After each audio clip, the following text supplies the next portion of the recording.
Hello, my name is Otto Saumarez Smith, and I'm assistant professor in architecture history in the department.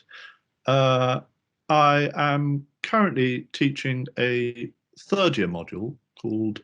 about the 1930s,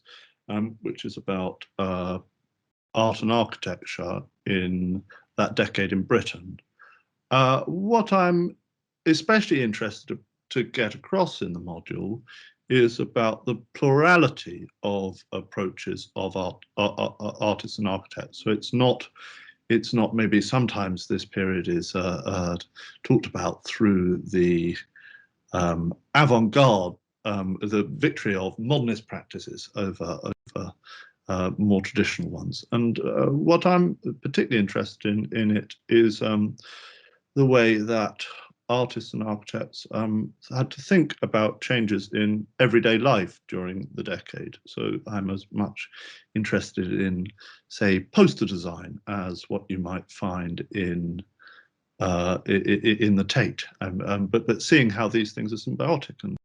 look into each other. This week we were working on, we did a wonderful session, I really enjoyed it, about changes in the suburbs and linking things like the much loathed by professional opinion, mock Tudor bypass variegated, but how this linked in with huge changes in the in society, the way that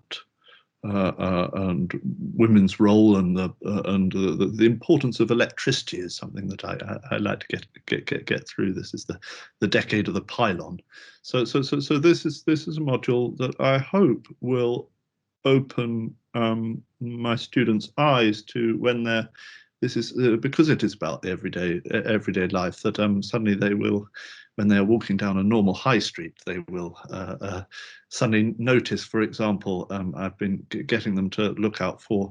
a Burton shop with these Art Deco elephants, and even when they're on the way to the bus stop in Leamington Spa, and also or even the train station, a very fine stripped classical building with and this, you know, I use this to explain the much greater corporate identity of the London Underground in that decade, using modern art and architecture to create this corporate identity.